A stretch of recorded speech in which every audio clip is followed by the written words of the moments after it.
Hitler a fait de sa milice, les SA, une véritable armée privée.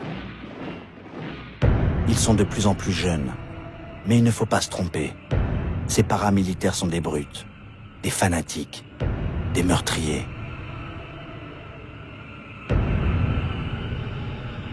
Leur nouvel uniforme, de couleur marron, les fait surnommer les chemises brunes.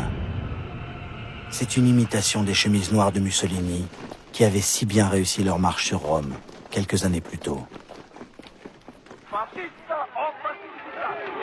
Autre code emprunté à Mussolini, le salut romain, le bras tendu accompagné d'un cri rauque. Avec Mussolini, c'était « Viva il Duce ». Avec Hitler, ce sera « Heil Hitler », salut à Hitler.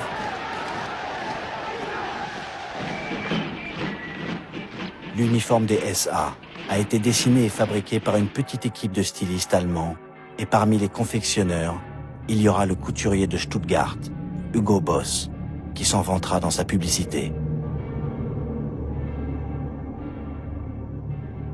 Hugo Boss, membre du parti nazi, fabriquera aussi la terrifiante tenue noire de la SS, la Schutzstaffel, la nouvelle section de protection du Führer, et même l'uniforme de la jeunesse hitlérienne.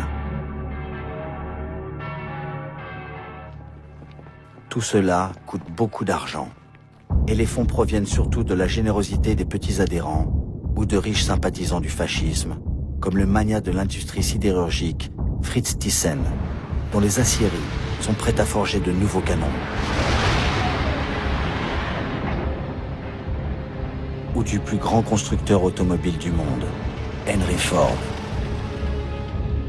L'antisémite Henry Ford va aider puissamment le parti nazi en lui donnant tous les bénéfices de ses ventes de voitures en Allemagne. De plus, Ford, pour chaque anniversaire d'Hitler, fait un don personnel de 50 000 $, une belle somme à l'époque.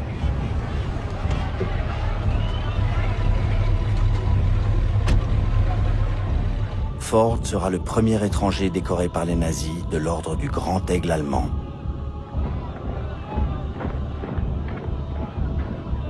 Ainsi, sont réunis les moyens de monter les grands rassemblements du parti, vastes opérations de propagande destinées à frapper l'opinion et galvaniser les troupes.